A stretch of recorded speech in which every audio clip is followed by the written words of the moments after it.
ya pemerintah desa itu sangat menerima kami dengan baik. Itu saya sedikit cerita ya. Itu kami baru sampai di kantor desa satu hari pertama itu. Iya. Kami tuh langsung dikasih makan dulu, disuruh makan. Saking welcome-nya kepala desa.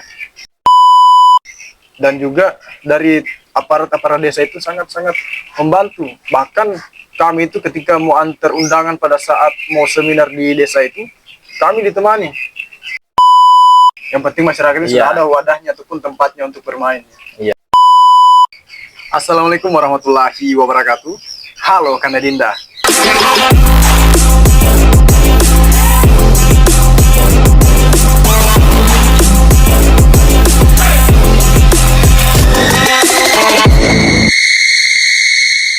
Nah, pada kesempatan kali ini saya kedatangan tamu dari posko sebelah, yaitu dari Desa Ogogasang ya. Iya, Ogogasang. Yang mana kami dari 3 desa ini, yaitu Desa Ogogili, kemudian Desa Malomba, dan juga Desa Ogogasang ini, itu sama-sama satu DPL.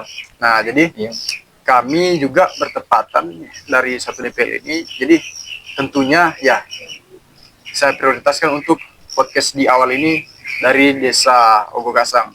Jadi mungkin saya perkenalkan namanya kita atau kita sendiri. Ya, mungkin nanti saya sendiri. Baik.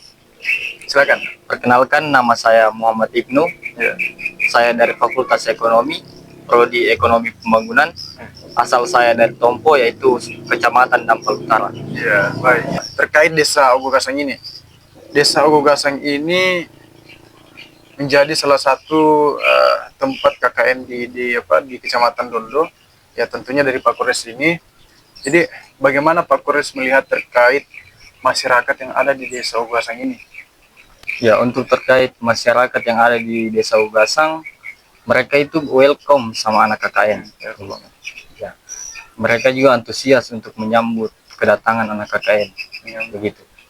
Kalau dari tingkat pemudanya, anak-anak mudanya di sana? Untuk anak mudanya di sana mungkin sangat jarang, karena mereka itu ada mungkin ya keluar semua begitu. Maksudnya keluar kerja atau keluar kuliah? Kerja.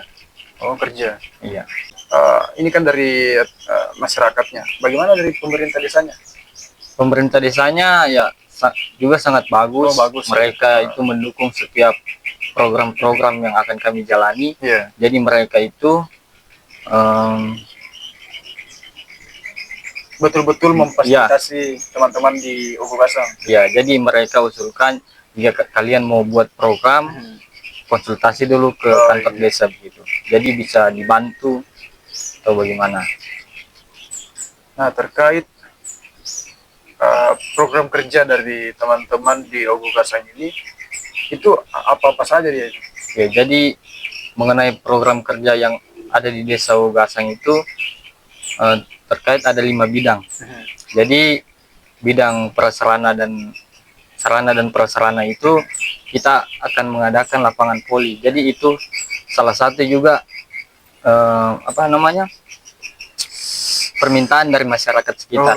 Jadi mereka itu mau mengadakan aktivitas di sore hari, aktivitas ya seperti olahraga begitu. Jadi mereka juga maunya itu adalah aktivitas di sore hari. Jadi, begitu.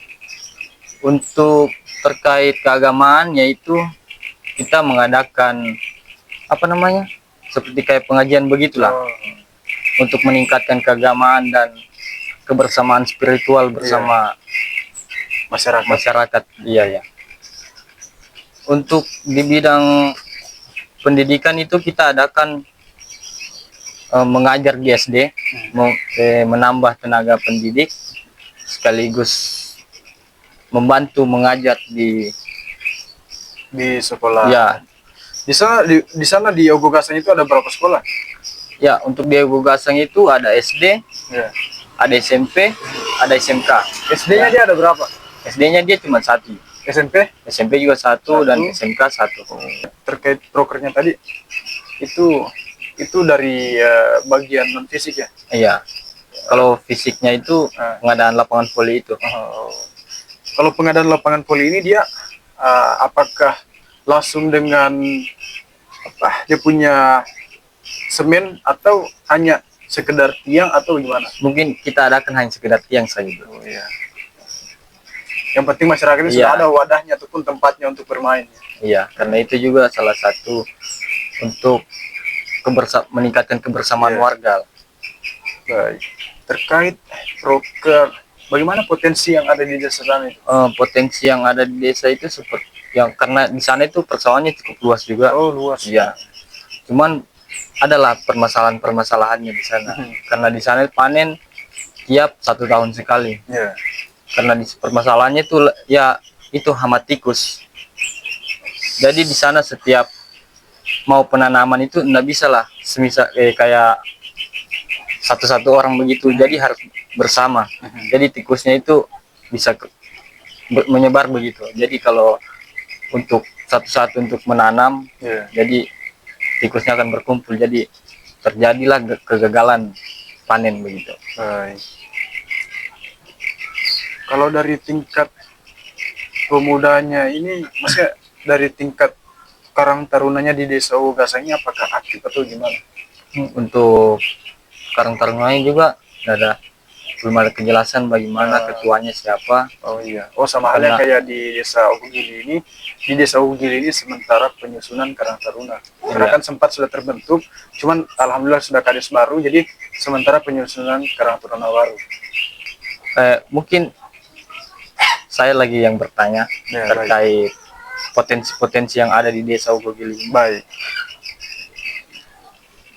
Terkait potensi yang ada di Desa Ogogili ini, saya rasa cukup kaya akan alamnya, karena di Desa Ogogili ini itu ada 3 yang diprioritaskan di masyarakat ini. Yang pertama terkait kelapa, coklat, dan juga cengkeh. Cuman untuk sekarang ini karena bertepatan cengkeh belum berbuah, karena kan cengkeh kan tahunan ya. Iya. Jadi untuk sekarang itu kelapa dan juga coklat. Yang mana juga alhamdulillah, karena saya juga sempat berdiskusi dengan kepala dusun 1, itu katanya coklat itu ya harganya cukup naik lah, dan juga begitu juga kelapa. Nah, jadi tingkat perekonomian yang ada di Desa Ogogili ini termasuk dusun 1 ini ya alhamdulillah bisa bilang meningkatlah sedikit gitu ya, walaupun ada beberapa faktor yang dimainkan oleh bisa dibilang tukang beli cingka begitu, kelapa begitu ya, itu sudah hal lumrah lah, maksudnya sudah jadi rahasia umum toh. Iya.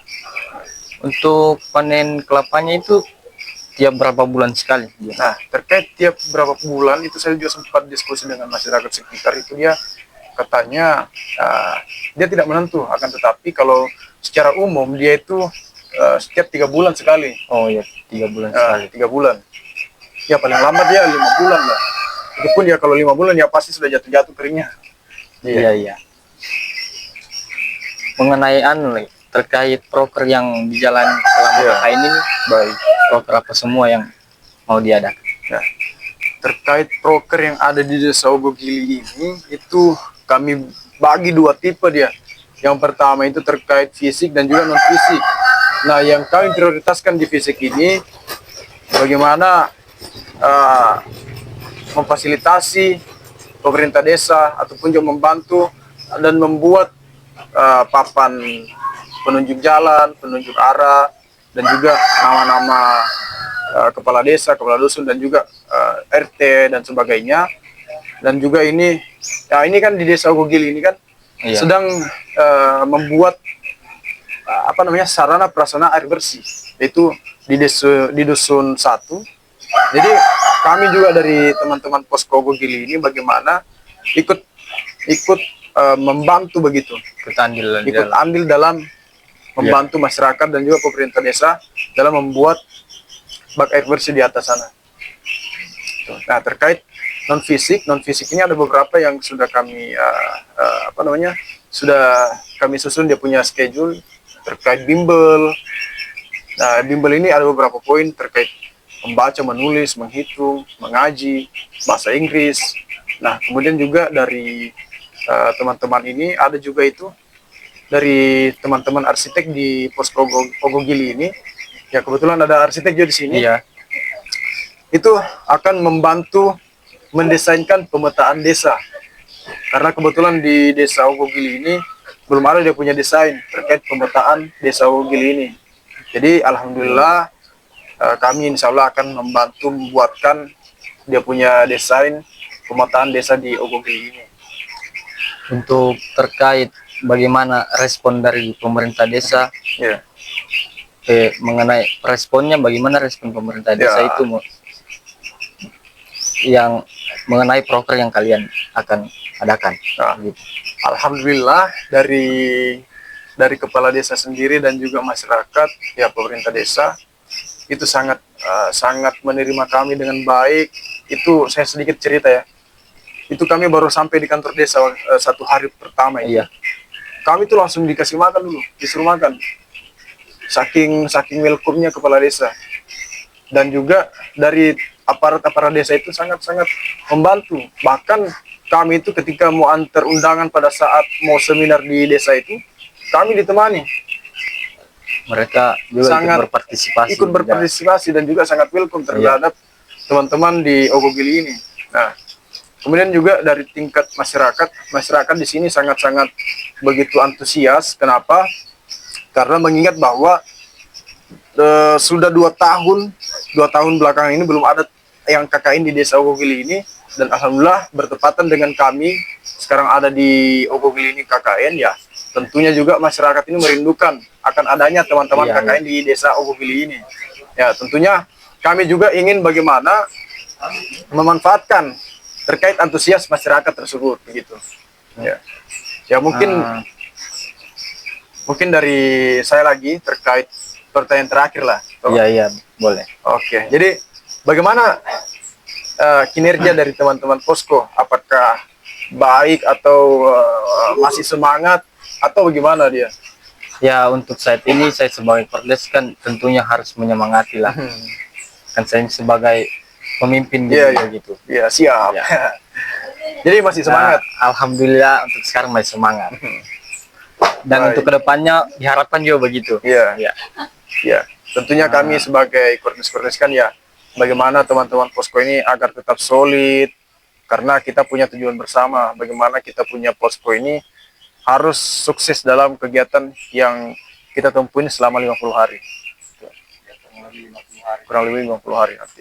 Oke, terima kasih Pak Kordes dari Ogogasang sudah jauh-jauh ke Wogili ini, cuma mau datang di podcast Posko Wogili ini. Terima kasih juga untuk Kordes. Siap. Wogili sudah Siap. mengundang. Siap. Ya, mungkin itu saja dari saya selaku Kordes Posko Wogili ini.